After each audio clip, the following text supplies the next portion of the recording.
ನಮಸ್ತೆ ಎಲ್ರಿಗೂ, ನಾನು ಶೋಭಾ. ಮನೆಯಲ್ಲಿ ಯಾವಾಗಲೂ ಅಕ್ಕಿ ಉದ್ದಿನಬೇಳೆನ ನೆನೆಸ್ಕೊಂಡು ಇಡ್ಲಿ ದೋಸೆ ತಿಂದು ತಿಂದು ಬೇಜಾರಾಗಿದ್ದರೆ ಖಂಡಿತ ನೀವು ಈ ರೆಸಿಪಿನ ಟ್ರೈ ಮಾಡಲೇಬೇಕು. ಇಡ್ಲಿಗಿಂತನೂ ಸಾಫ್ಟಾಗಿ ರೆಡಿಯಾಗುವ ಈ ಬ್ರೇಕ್ಫಾಸ್ಟ್ ರೆಡಿ ಮಾಡ್ಕೊಳ್ಳೋದಕ್ಕೆ ಮನೆಯಲ್ಲಿ 1 ಕಪ್ಪು ಹೆಸರುಬೇಳೆ, ಸ್ವಲ್ಪ ರವೆ ಮತ್ತು ಅವಲಕ್ಕಿ ಇದ್ದರೆ ಸಾಕು. ಆವಾಗ ರುಬ್ಬಿ ಆವಾಗ ಇನ್ಸ್ಟೆಂಟಾಗಿ ಈ ಒಂದು ಆರೋಗ್ಯಕರವಾದ ಹೆಲ್ತಿ ಬ್ರೇಕ್ಫಾಸ್ಟ್ನ ರೆಡಿ ಮಾಡ್ಕೋಬೋದು. ಖಂಡಿತ ಟ್ರೈ ಮಾಡಿ.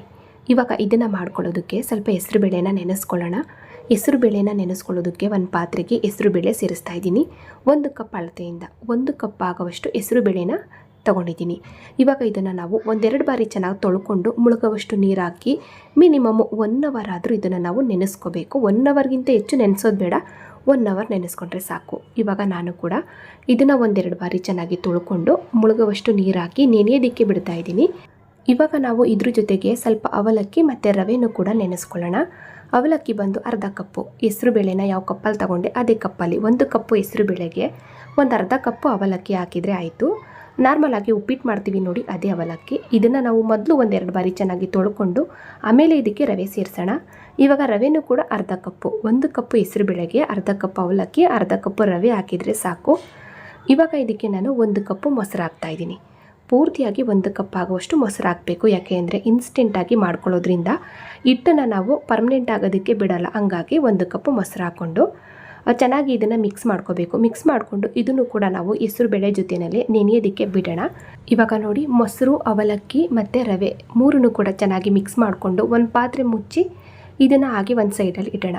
ಇದು ನೆನೆಯುವಷ್ಟರೊಳಗೆ ಅಂದರೆ 1 ಅವರ್ ಬಿಟ್ಟರೆ ಸಾಕು. ಅಷ್ಟರಲ್ಲಿ ನಾವು ಚಟ್ನಿನೋ ಅಥವಾ ಬೇರೆ ಕೆಲಸನೋ ಏನಾದರೂ ಮಾಡ್ಕೋಬೋದು. ಇವಾಗ ನಾನಿಲ್ಲಿ ಸಿಂಪಲ್ಲಾಗಿ ಒಂದು ಚಟ್ನಿ ಮಾಡ್ಕೋತಾ ಇದ್ದೀನಿ. ಚಟ್ನಿ ಮಾಡ್ಕೊಳ್ಳೋದಕ್ಕೆ ಒಂದು ಮಿಕ್ಸಿ ಜಾರ್ಗೆ ಒಂದು ಅರ್ಧ ಕಪ್ ಆಗುವಷ್ಟು ತೆಂಗಿನಕಾಯಿ, ಒಂದು ಅರ್ಧ ಕಪ್ ಆಗುವಷ್ಟು ಹುರ್ಗಡ್ಲೆ, ಹಾಗೆ ಒಂದು 5-6 ಇಲ್ಕು ಬೆಳ್ಳುಳ್ಳಿ, ಖಾರಕ್ಕೆ ಒಂದು 3 ಹಸಿಮೆಣಸಿನ್ಕಾಯಿ, ಒಂದು ಸ್ವಲ್ಪ ಹುಳಿಗೋಸ್ಕರ ಹುಣಸೆ ಹಣ್ಣನ್ನು ಹಾಕ್ಕೊಂಡು ಒಂದು ಚಿಕ್ಕ ತುಂಡು ಶುಂಠಿ, ರುಚಿಗೆ ಉಪ್ಪನ್ನು ಸೇರಿಸೋಣ. ಇವಾಗ ಇದಕ್ಕೆ ನಾನಿಲ್ಲಿ ಸ್ವಲ್ಪ ಜಾಸ್ತಿನೇ ಪುದೀನ ಸೊಪ್ಪು ಹಾಕ್ತಾಯಿದ್ದೀನಿ ಮತ್ತು ಅದೇ ಪ್ರಮಾಣದಲ್ಲಿ ಕೊತ್ತಂಬರಿ ಸೊಪ್ಪನ್ನು ಕೂಡ ಹಾಕ್ತಾಯಿದ್ದೀನಿ. ಕೊತ್ತಂಬರಿ ಮತ್ತು ಪುದೀನ ಪ್ರಮಾಣನ ಸ್ವಲ್ಪ ಜಾಸ್ತಿನೇ ಹಾಕ್ಕೊಂಡಿದ್ದೀನಿ. ನಿಮ್ಗೆ ಎಷ್ಟು ಬೇಕು ಅಷ್ಟು ಹಾಕ್ಕೊಳ್ಳಿ. ಇವಾಗ ರುಬ್ಬೋದಕ್ಕೆ ಸ್ವಲ್ಪ ನಾವು ನೀರು ಹಾಕ್ಕೊಂಡು ಈ ಚಟ್ನಿನ ನಮ್ಗೆ ಎಷ್ಟು ನುಣ್ಣಗೆ ಬೇಕು ಅಷ್ಟು ನುಣ್ಣಗೆ ನಾವು ಗ್ರೈಂಡ್ ಮಾಡಿಕೊಂಡ್ರೆ ಆಯಿತು. ಇವಾಗ ನೋಡಿ, ಇಷ್ಟೇ. ಇದು ತುಂಬ ರುಚಿಯಾಗಿ ಮತ್ತು ಸಿಂಪಲ್ಲಾಗಿ ಒಂದು ಚಟ್ನಿನೂ ಕೂಡ ರೆಡಿ ಆಯಿತು. ಇವಾಗ ಇದನ್ನೆಲ್ಲ ನಾವು ತೆಗೆದು ಸಪ್ರೇಟಾಗಿ ಒಂದು ಪಾತ್ರೆಗೆ ಹಾಕಿ ಬೇಕಾದರೆ ಇದಕ್ಕೆ ನಾವು ಸಾಸಿವೆ ಮತ್ತು ಒಣಮೆಣಸಿನ್ಕಾಯಿ, ಕರಿಬೇವಿಂದ ಒಗ್ಗರಣೆ ಮಾಡ್ಕೋಬೋದು ಅಥವಾ ಹಾಗೆ ಕೂಡ ಇದನ್ನು ಉಪಯೋಗಿಸ್ಕೋಬೋದು. ಇಲ್ಲಿ ನಾನು ಕೂಡ ಸ್ವಲ್ಪ ಚಿಕ್ಕದಾಗಿ ಒಂದು ಒಗ್ಗರಣೆ ಮಾಡಿ ಸೇರಿಸಿದ್ದೀನಿ. ಕರಿಬೇವು, ಸಾಸಿವೆ, ಒಣಮೆಣಸಿನ್ಕಾಯಿ, ಸ್ವಲ್ಪ ಉದ್ದಿನಬೇಳೆ ಹಾಕಿ ನೋಡಿ, ಈ ರೀತಿ ಸಿಂಪಲ್ಲಾಗಿ ಒಂದು ಒಗ್ಗರಣೆನೂ ಕೂಡ ಮಾಡಿ ಸೇರಿಸಿದ್ದಾಯಿತು. ಇವಾಗ ರೆಡಿಯಾದಂಥ ಈ ಚಟ್ನಿನ ಒಂದು ಪಾತ್ರೆ ಮುಚ್ಚಿ ಹಾಗೆ ಒಂದು ಸೈಡಲ್ಲಿಟ್ಟು ಆವಾಗಲೇ ನೆನೆಯೋದಕ್ಕೆ ಬಿಟ್ಟಂಥ ಹೆಸರುಬೇಳೆನ ನೋಡೋಣ. ಹೆಸರುಬೇಳೆ ನೋಡಿ, ಸುಮಾರಾಗಿ 1 ಅವರ್ ಆಯಿತು. ಚೆನ್ನಾಗಿ ನೆಂದಿದೆ ಹೆಸರುಬೇಳೆ. 1 ಅವರ್ ಆದರೆ ಸಾಕು. ಇವಾಗ ನಾವು ಆವಾಗಲೇ ಇದ್ರ ಜೊತೆಗೆ ನೆನೆಯೋದಕ್ಕೆ ಬಿಟ್ಟಂಥ ರವೆ, ಅವಲಕ್ಕಿ, ಮೊಸರನ್ನ ನೋಡೋಣ. ಇದು ಕೂಡ ನೋಡಿ ಸಾಫ್ಟಾಗಿ ನೆಂದೋಗಿದೆ. ಒಂದು ಸಲ ಚೆನ್ನಾಗಿ ಮಿಕ್ಸ್ ಮಾಡಿಕೊಂಡು ಇವಾಗ ನಾವು ಎರಡನ್ನೂ ಕೂಡ ಒಂದೇ ಪಾತ್ರೆಗೆ ಹಾಕಿ ಮಿಕ್ಸ್ ಮಾಡಿಕೊಂಡು ಗ್ರೈಂಡ್ ಮಾಡ್ಕೊಳ್ಳೋಣ. ನೀರನ್ನೆಲ್ಲ ನೀಟಾಗಿ ಸೋದಿಸ್ಕೊಂಡು ಹೆಸರುಬೇಳೆನೂ ಕೂಡ ಇದೇ ಪಾತ್ರೆಗೆ ಹಾಕಿ ಮಿಕ್ಸ್ ಮಾಡ್ಕೊತಾ ಇದ್ದೀನಿ. ಈ ರೀತಿ ಚೆನ್ನಾಗಿ ಮಿಕ್ಸ್ ಮಾಡಿಕೊಂಡು ಇದನ್ನು ನಾವು ಸ್ವಲ್ಪನೇ ಗ್ರೈಂಡ್ ಮಾಡ್ಕೊಳ್ಳೋಣ. 2 ಸಲ ಗ್ರೈಂಡ್ ಮಾಡ್ಕೋತೀರಾ ಅಥವಾ ಒಟ್ಟಿಗೆ ಒಂದೇ ಸಲ ಹಾಕಿ ಗ್ರೈಂಡ್ ಮಾಡ್ಕೋತೀರಾ ನೋಡಿಕೊಂಡು ಸ್ವಲ್ಪನೇ ಮಿಕ್ಸಿ ಜಾರ್ಗೆ ಹಾಕ್ಕೊಂಡು ಗ್ರೈಂಡ್ ಮಾಡ್ಕೊಂಡ್ರೆ ಆಯಿತು. ಇವಾಗ ಇದ್ರ ಜೊತೆಗೆ 1-2 ಹಸಿಮೆಣಸಿನ್ಕಾಯಿ, ಒಂದು ಚಿಕ್ಕ ತುಂಡು ಶುಂಠಿ, ಒಂದು ಅರ್ಧ ಸ್ಪೂನ್ ಆಗೋವಷ್ಟು ಜೀರಿಗೆನ ಹಾಕ್ಕೊಂಡು ರುಬ್ಬೋದಕ್ಕೆ ಸ್ವಲ್ಪ ನೀರು ಹಾಕ್ಕೊಳ್ಳೋಣ. ಅಂದರೆ ಗಟ್ಟಿಯಾಗಿ ರುಬ್ಕೋಬೇಕು, ಜಾಸ್ತಿ ನೀರು ಹಾಕ್ಕೊಂಡು ತೆಳುವಾಗಿ ಮಾಡ್ಕೋಬೇಡಿ. ಇವಾಗ ಇದನ್ನು ನಾವು ಇಡ್ಲಿ ಹಿಟ್ಟಿನ ಹದದಲ್ಲಿ ಗ್ರೈಂಡ್ ಮಾಡ್ಕೋಬೇಕು. ಇವಾಗ ನೋಡಿ, ಈ ರೀತಿ ನಾನು ಗ್ರೈಂಡ್ ಮಾಡ್ಕೊಂಡಿದ್ದೀನಿ. ಇಡ್ಲಿಗೆ ಹಿಟ್ಟನ್ನು ನಾವು ಗ್ರೈಂಡ್ ಮಾಡ್ಕೋತೀವಿ ನೋಡಿ, ಅದೇ ರೀತಿ ಗ್ರೈಂಡ್ ಮಾಡ್ಕೋಬೇಕು. ಅಂದರೆ ಸ್ವಲ್ಪ ತರಿಯಾಗಿರಬಾರ್ದು, ಸ್ವಲ್ಪ ನುಣ್ಣಗೆ ಗ್ರೈಂಡ್ ಮಾಡ್ಕೊಂಡ್ರೆ ಆಯಿತು. ನೋಡಿ, ಈ ರೀತಿ ನಾನು ಸ್ವಲ್ಪನೇ 2 ಸಲ ಹಾಕ್ಕೊಂಡು ಗ್ರೈಂಡ್ ಮಾಡಿ ಒಂದು ಪಾತ್ರೆಗೆ ಹಾಕ್ತಾಯಿದ್ದೀನಿ. ಇವಾಗ ಒಂದು ಸಲ ಚೆನ್ನಾಗಿ ಮಿಕ್ಸ್ ಮಾಡಿ ನೋಡ್ಕೊಳ್ಳೋಣ. ತುಂಬ ಏನಾದರೂ ಗಟ್ಟಿ ಆಯಿತು ಅಂದರೆ ಸ್ವಲ್ಪ ನೀರು ಹಾಕ್ಕೊಂಡು ಹದವಾಗಿ ಹಿಟ್ಟನ್ನು ರೆಡಿ ಮಾಡ್ಕೊಳ್ಳೋಣ. ನಾನಿಲ್ಲಿ ನೀರೆಲ್ಲ ಏನೂ ಸೇರಿಸ್ತಾ ಇಲ್ಲ, ಕರೆಕ್ಟಾಗಿ ಆಗಿದೆ ನೋಡಿ. ಇದೇ ರೀತಿ ಇರಬೇಕು, ತುಂಬ ತೆಳುವಾಗೂ ಇರಬಾರ್ದು, ಅಷ್ಟೇ ಗಟ್ಟಿಯಾಗೂ ಕೂಡ ಇರಬಾರ್ದು. ಇವಾಗ ಇದಕ್ಕೆ ನಾವು ಸ್ವಲ್ಪ ರುಚಿಗೆ ಉಪ್ಪು ಹಾಕೊಳ್ಳೋಣ ಮತ್ತು ಇದನ್ನು ಇನ್ಸ್ಟೆಂಟಾಗಿ ಮಾಡ್ತಾ ಇರೋದ್ರಿಂದ 1-2 ಚಿಟಿಕೆ ಆಗೋವಷ್ಟು ಅಡುಗೆ ಸೋಡಾನ ಹಾಕೋಣ. ಅದ್ರ ಮೇಲೆ ಒಂದೆರಡು ಸ್ಪೂನ್ ಆಗುವಷ್ಟು ನೀರು ಹಾಕ್ಕೊಂಡು ಚೆನ್ನಾಗಿ ಒಂದ್ಸಲ ಮಿಕ್ಸ್ ಮಾಡ್ಕೊಳ್ಳೋಣ. ಮಿಕ್ಸ್ ಮಾಡಿಕೊಂಡು ಒಂದು 5ರಿಂದ 10 ನಿಮಿಷ ಬಿಟ್ಟರೆ ಸಾಕು. ಯಾಕೆಂದರೆ ಉಪ್ಪು ಮತ್ತು ಸೋಡಾ ಹಾಕಿರ್ತೀವಿ ನೋಡಿ, ಹಾಗಾಗಿ ಒಂದು 5-10 ನಿಮಿಷ ಬಿಟ್ಟು ನಮಗೆ ಇಡ್ಲಿ ಬೇಕಾ ಅಥವಾ ದೋಸೆ ಬೇಕಾ ಅಥವಾ ಪಡ್ಡು ಮಾಡ್ಕೋತೀರಾ, ಏನು ಬೇಕಾದರೂ ಮಾಡ್ಕೋಬೋದು. ಇವಾಗ ನೋಡಿ ಒಂದೆರಡು ಚಿಟಕಿ ಅಡುಗೆ ಸೋಡಾ ಬೀಳ್ತಿದ್ದಂಗೆ ಇಟ್ಟು ನೋಡಿ ನೊರೆ ಬಂದು ಚೆನ್ನಾಗಿ ಸೆಟ್ ಆಗ್ತಾ ಇದೆ. ಇವಾಗ ಚೆನ್ನಾಗಿ ಮಿಕ್ಸ್ ಮಾಡಿಕೊಂಡು ಒಂದು 5 ನಿಮಿಷ ಬಿಟ್ಟು ಬ್ರೇಕ್ಫಾಸ್ಟ್ನ ರೆಡಿ ಮಾಡ್ಕೋಬೋದು. ನಾನಿಲ್ಲಿ ಮಲ್ಟಿ ಕಡಾಯಿ ಇಡ್ಲಿ ಪಾತ್ರೆ ಬರುತ್ತೆ ನೋಡಿ, ಇವಾಗ ಸಾಮಾನ್ಯವಾಗಿ ಎಲ್ಲರ ಮನೆಯಲ್ಲೂ ಇರುತ್ತೆ. ಇದಿಲ್ಲ ಅಂತ ಅಂದರೆ ತೊಂದರೆ ಇಲ್ಲ, ನಾರ್ಮಲಾಗಿ ಇಡ್ಲಿ ಮಾಡ್ಕೋಬೋದು ನೀವು. ಇಡ್ಲಿ ಪಾತ್ರೆ ಅಂತೂ ಎಲ್ಲರ ಮನೆಯಲ್ಲೂ ಇರುತ್ತೆ, ಇಡ್ಲಿ ಮಾಡ್ಕೋಬೋದು. ಇವಾಗ ನಾನಿಲ್ಲಿ ಈ ರೀತಿ ಒಂದು ತಟ್ಟೆಗೆ ಸ್ವಲ್ಪ ತಳಕ್ಕೆ ಎಣ್ಣೆ ಹಚ್ಕೊಂಡು ಹಿಟ್ಟನ್ನು ಸೇರಿಸ್ತಾ ಇದ್ದೀನಿ. ಸ್ವಲ್ಪನೇ ಒಂದು 1/4 ಭಾಗದಷ್ಟು ಹಾಕ್ಕೊಳ್ಳೋಣ, ಪೂರ್ತಿಯಾಗಿ ತುಂಬ ಹಾಕೋದು ಬೇಡ. ನೋಡಿ ಇಷ್ಟು ಹಾಕೊಂಡಿದ್ದೀನಿ, ಇಷ್ಟು ಹಾಕೊಂಡ್ರೆ ಸಾಕು. ಇವಾಗ ನಾವು ಇಡ್ಲಿ ಪಾತ್ರೆ ಮೇಲಿಟ್ಟು ಇದನ್ನು ಬೇಯಿಸ್ಕೊಳ್ಳೋಣ.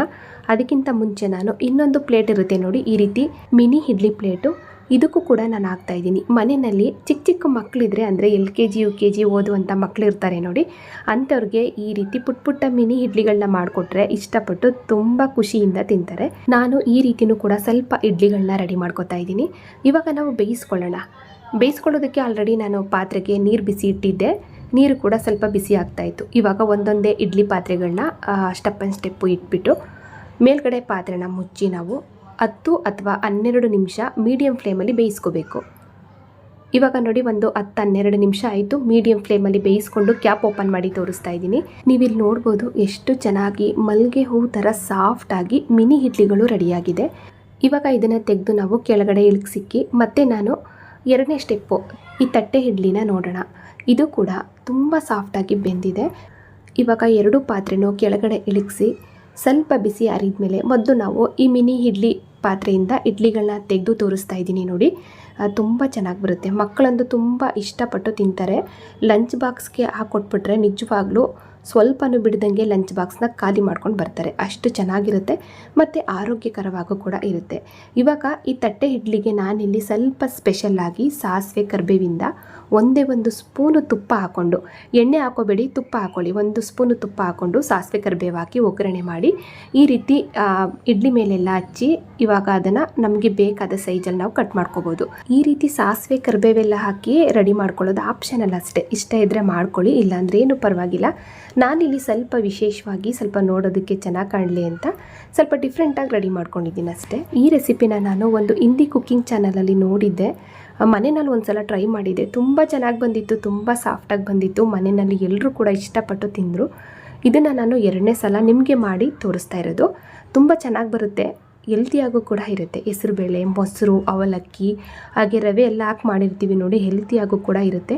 ಹಾಗೆ ಇನ್ಸ್ಟೆಂಟಾಗಿ ಮಾಡ್ಕೋಬೋದು, ಆವಾಗ ರುಬ್ಬಿ ಆವಾಗ ಮಾಡ್ಕೋಬೋದು.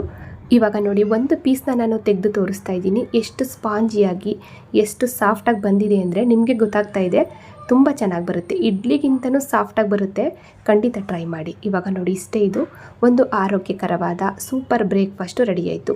ಅಕ್ಕಿ ಉದ್ದಿನಬೇಳೆನ ನೆನೆಸಿ ಮಾಡಬೇಕು ಅಂತ ಇಲ್ಲ, ಈ ರೀತಿಯೂ ಕೂಡ ನಾವು ಮಾಡ್ಕೋಬೋದು ಇನ್ಸ್ಟೆಂಟಾಗಿ, ಆವಾಗ ರುಬ್ಬಿ ಆವಾಗ ಮಾಡ್ಕೋಬೋದು. ಲಂಚ್ ಬಾಕ್ಸ್ಗಳಿಗಂತೂ ಒಂದು ಸೂಪರ್ ಹೆಲ್ತಿ ಬ್ರೇಕ್ಫಾಸ್ಟ್ ಇದು, ಟ್ರೈ ಮಾಡಿ. 1 ಕಪ್ ಹೆಸರುಬೇಳೆ, ಅರ್ಧ ಕಪ್ ಅವಲಕ್ಕಿ, ಅರ್ಧ ಕಪ್ ರವೆನ ಉಪಯೋಗಿಸ್ಕೊಂಡು 4 ಜನಕ್ಕಾಗುವಷ್ಟು ಬ್ರೇಕ್ಫಾಸ್ಟ್ನ ನಾವು ರೆಡಿ ಮಾಡ್ಕೋಬೋದು. ಹೊಟ್ಟೆ ತುಂಬುವಷ್ಟು 4 ಜನ ಬ್ರೇಕ್ಫಾಸ್ಟ್ನ ತಿನ್ಬೋದು, ಟ್ರೈ ಮಾಡಿ. ನೋಡಿದ್ರಲ್ಲ ಫ್ರೆಂಡ್ಸ್, ಇವತ್ತಿನ ಇನ್ಸ್ಟೆಂಟ್ ಆದ ಮತ್ತು ಅಷ್ಟೇ ಹೆಲ್ತಿಯಾದ ಒಂದು ಸೂಪರ್ ಬ್ರೇಕ್ಫಾಸ್ಟ್ ರೆಸಿಪಿ ನಿಮಗೆಲ್ರಿಗೂ ಇಷ್ಟ ಆಯಿತು ಅನ್ಕೋತೀನಿ. ಇಷ್ಟ ಆದರೆ ಲೈಕ್ ಮಾಡಿ, ಶೇರ್ ಮಾಡಿ. ಹಾಗೆ ಇದೇ ರೀತಿ ಇನ್ನಷ್ಟು ಈಜಿ ರೆಸಿಪಿಗಳಿಗಾಗಿ ನೋಡಿ ತಿಳಿ ಮಾಡಿ ಕಲಿ ಚಾನಲ್ನ ಸಬ್ಸ್ಕ್ರೈಬ್ ಮಾಡ್ಕೊಳ್ಳಿ. ಹಾಗೆ ಬೆಲ್ ಬಟನ್ನು ಕೂಡ ಕ್ಲಿಕ್ ಮಾಡಿ.